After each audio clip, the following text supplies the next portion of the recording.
At 6:47 in the morning, the alarm hasn't rung yet. Still, the eyes open. Not because of discipline, not because of excitement, but because the body has memorized the rhythm of survival. The ceiling looks the same as it did yesterday, and the day before that, and the thousands of mornings before it. Somewhere inside the mind lives a quiet whisper. This life should feel better than it does. The calendar says everything is going well. A stable career, a respectable salary, benefits, security. On paper, this is what success is supposed to look like. Yet something strange happens when the numbers are examined more closely. Meet someone like Emma, 34 years old, a marketing manager, annual income $85,000. Objectively speaking, Emma's doing well. She earns more than most people her age. Friends describe her as successful. Her parents feel proud. But every 2 weeks, when her paycheck arrives, something unsettling happens. The money disappears before it ever feels real. Not dramatically, not in a single reckless purchase, but quietly, like sand slipping through fingers. Rent claims the largest portion. A car payment takes another piece. Insurance, groceries, subscriptions, utilities. Each one feels reasonable on its own. None of them feel like a mistake. And that is precisely where the trap hides, because the system never presents the full picture at once. Income arrives in a large number. Expenses leave in small fragments. Psychologically, this matters more than most people realize. When money disappears gradually, the brain rarely perceives loss. Instead, it registers comfort. Emma has an apartment, Emma has a car, Emma has streaming services, food delivery, and the occasional weekend trip. Her life feels full, but fullness is not the same as freedom. In reality, almost every dollar Emma earns is already promised to someone else before she even receives it. The landlord, the bank, the credit card company. Every paycheck simply passes through her hands like a relay baton.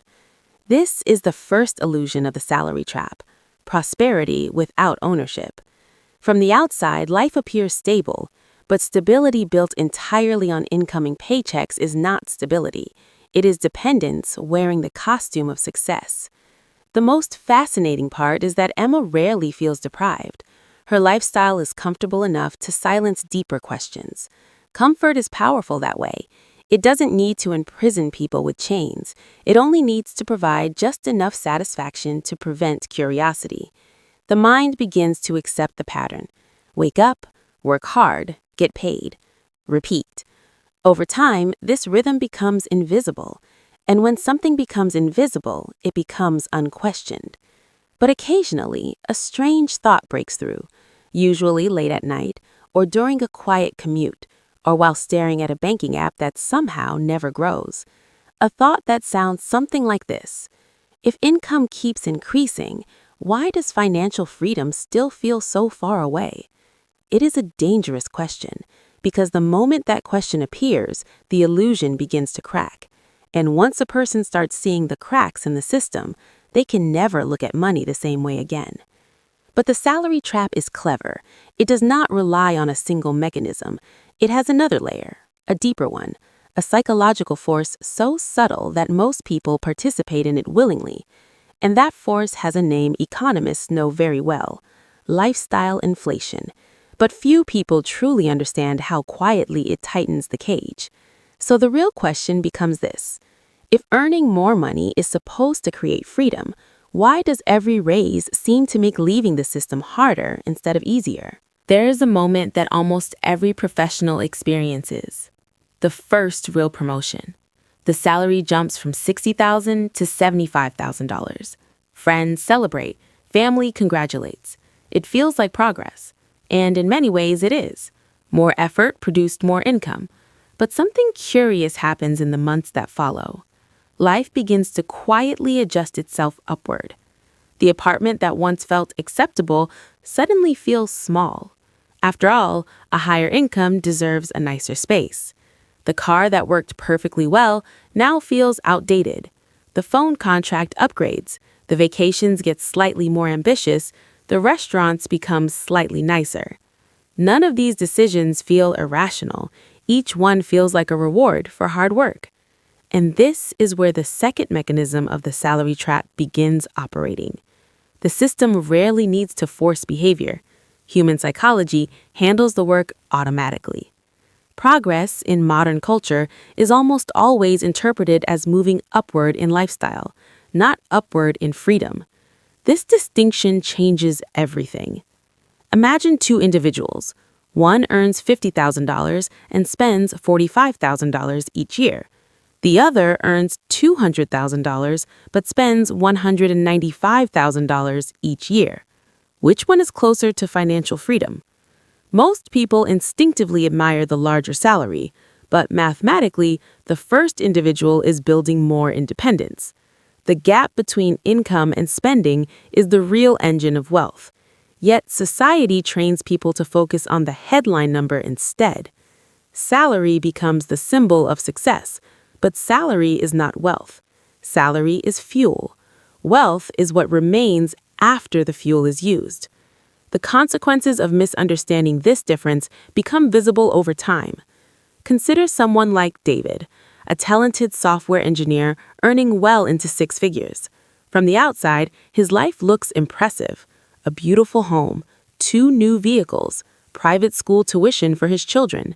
Years ago, David dreamed about reaching this level of success, and technically he has achieved it. Yet something strange happens whenever he considers leaving his job. A tightness forms in his chest, because behind the appearance of prosperity lives a hidden equation. Mortgage payments, car loans, tuition bills, insurance. Each one represents a commitment made during moments of optimism.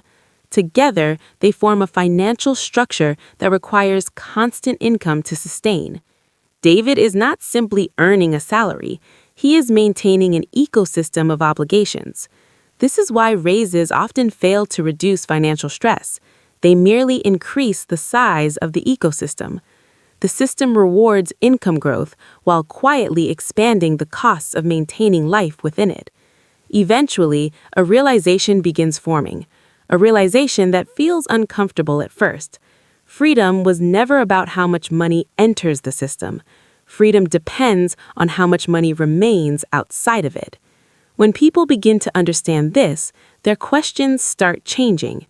Instead of asking, how can income grow faster? A different question appears. Why does spending always grow at the same speed?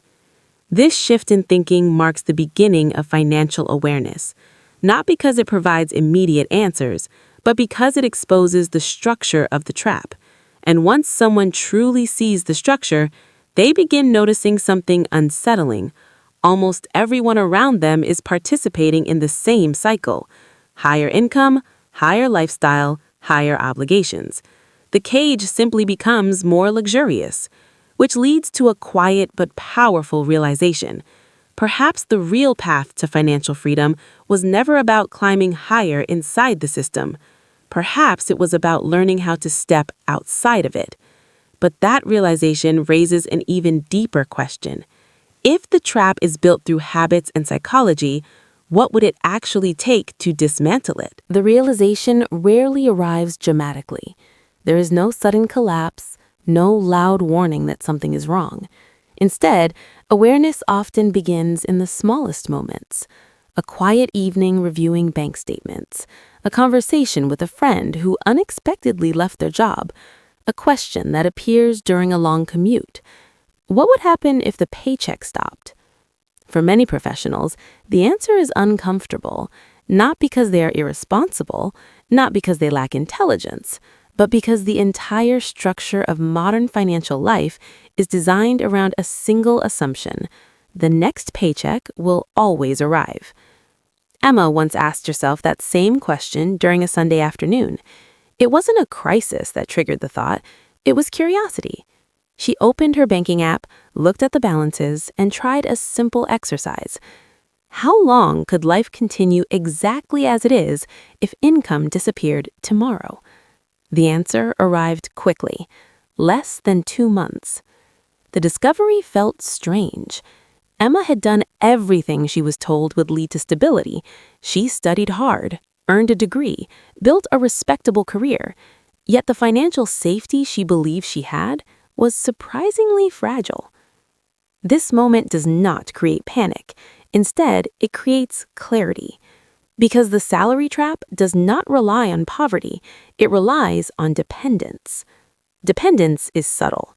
A person can earn $40,000 or $400,000 and still be dependent if every dollar is required to maintain the current lifestyle. This is why financial stress appears across all income levels. It is not about how much enters the system, it is about how much flexibility exists outside of it. The moment Emma understood this, something changed in the way she looked at money. Her focus shifted. For years, financial progress meant earning more, higher salary, better position, larger opportunities.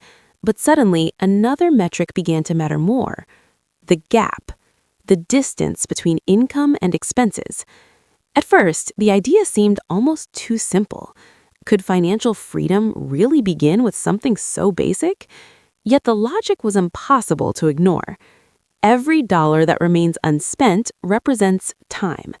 Time away from pressure, time away from dependence, time to make choices rather than react to obligations. Emma began experimenting with small adjustments. Nothing dramatic, no radical lifestyle overhaul, just awareness. Subscriptions that no longer added value quietly disappeared. Impulse spending began to slow down. Large purchases were delayed long enough to question whether they were truly necessary. Something fascinating happened as a result. Life did not feel smaller. In fact, it began feeling lighter. Because the goal was never deprivation. The goal was control. Control over where money flows. Control over how much future freedom is quietly being purchased. For the first time, Emma started noticing a different relationship between spending and satisfaction. Many expenses had once felt automatic, but when examined closely, they were simply habits repeated long enough to feel normal. Awareness interrupts that normality, and when habits become visible, they become optional. Within months, a small but powerful shift occurred. The gap between income and expenses began to widen, not dramatically, but steadily, and with that widening gap came something unexpected: a sense of breathing room, the beginning of financial oxygen. But awareness alone does not dismantle the system. Understanding the trap is only the first step, because once money stops disappearing into lifestyle inflation, a new question inevitably appears. If that extra space exists, where should it go? Because the difference between escaping the salary trap and simply saving slightly more money lies in one crucial decision: the direction of the gap. Should it sit idle, or should it begin working? And that question leads directly into the most powerful transformation in personal finance: the moment money stops working against a person and starts working for them instead. Most people believe wealth begins with a large income, but the deeper truth is quieter. Wealth begins the moment money gains the ability to grow without constant effort. This is the point where the direction of the financial system changes. Before this moment, income supports life. After this moment, assets begin supporting income. The distinction may sound subtle, but its consequences reshape everything. Emma began exploring this idea slowly, not through complicated investment strategies, not through risky speculation, but through a simple shift in perspective. Instead of asking, "What can this money buy today?" a different question emerged: "What could this money become tomorrow?" The answers were not immediate, but over time, patterns started to appear. Some purchases provided temporary comfort. Others quietly created long-term stability. One category consumed money, the other multiplied it. This is the moment when financial thinking begins evolving, because money is no longer seen purely as a tool for consumption. It becomes a seed. Seeds behave differently than spending. When planted, they grow.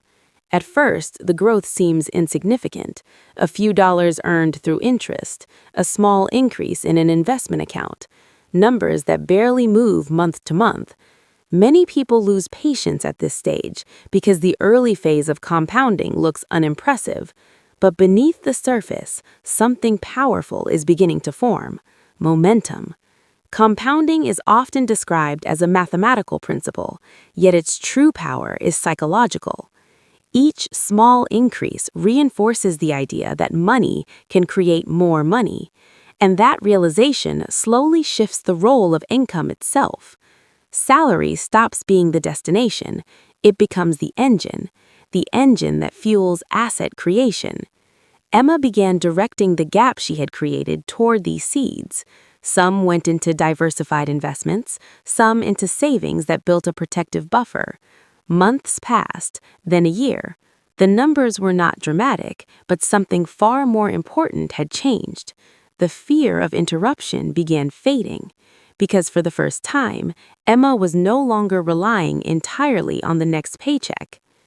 Financial independence does not appear overnight. It emerges gradually through layers of optionality.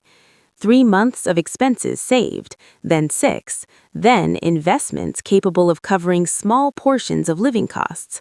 Each layer reduces dependence, each layer increases freedom, and the psychological shift that follows is profound. When survival no longer depends entirely on the next paycheck, decision-making transforms. Negotiations become easier, career choices become broader, risk becomes less frightening. The system loses its ability to control behavior through financial pressure. This is why the ultimate goal of financial strategy is not luxury, it is optionality. The option to walk away, the option to start something new, the option to redesign life around values rather than obligations. Ironically, the people who reach this stage often discover something unexpected. They do not necessarily stop working. Work simply stops controlling them. But there is still one final transformation that separates financial stability from true freedom. Because building assets changes income, yet building the right mindset changes identity. The final step is not merely escaping the salary trap, it is redefining the relationship with money entirely.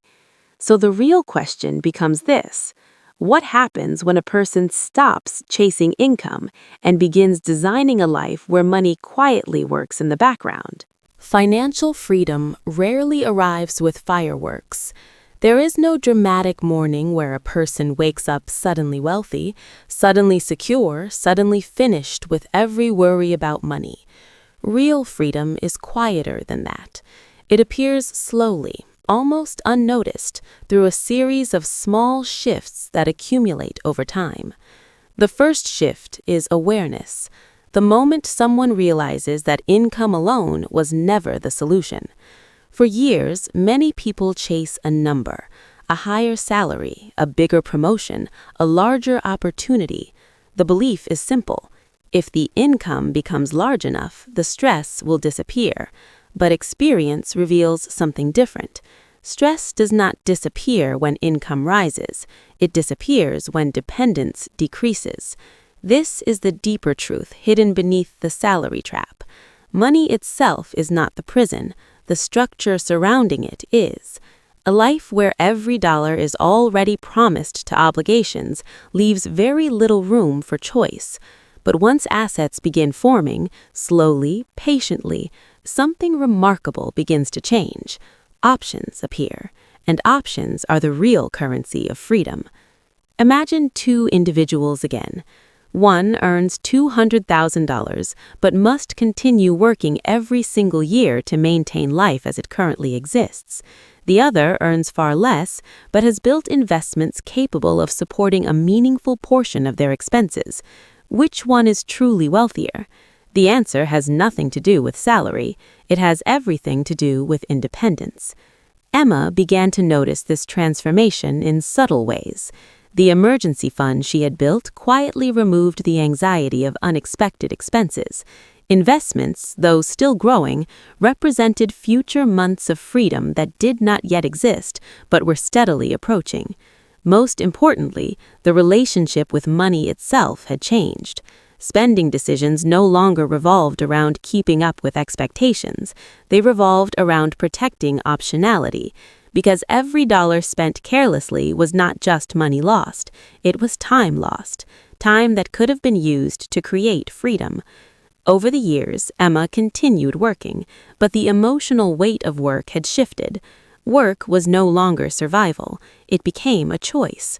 And when work becomes a choice, the entire psychological experience transforms. Conversations with managers feel different. Career decisions feel different. Even ambition feels different, because ambition is no longer driven by pressure, it is guided by purpose.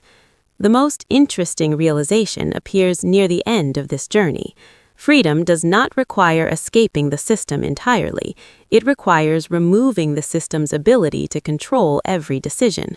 A person who can walk away at any moment rarely needs to. A person who has financial breathing room negotiates differently with life itself. Ironically, the path toward this freedom does not begin with radical changes. It begins with the smallest of questions. Questions that interrupt the automatic patterns most people follow. Questions like, why does income always seem to rise alongside expenses? Why does financial comfort feel temporary even after promotions? And perhaps the most important question of all, what would life look like if money were quietly working in the background instead of constantly demanding attention? The answers to these questions rarely appear overnight, but once someone begins searching for them, the path slowly becomes visible. The salary trap may be real, it may be sophisticated, but it is not permanent. Because the moment awareness appears, the system loses its invisibility, and once something becomes visible, it can be redesigned. Not all at once, not dramatically, but step by step. One decision, one adjustment, one small financial seed planted today that grows into freedom tomorrow. In the end, wealth is not defined by income, it is defined by the distance between obligation and choice. And the moment that distance becomes large enough, life stops feeling like a race. It begins feeling like a design that each person is free to build.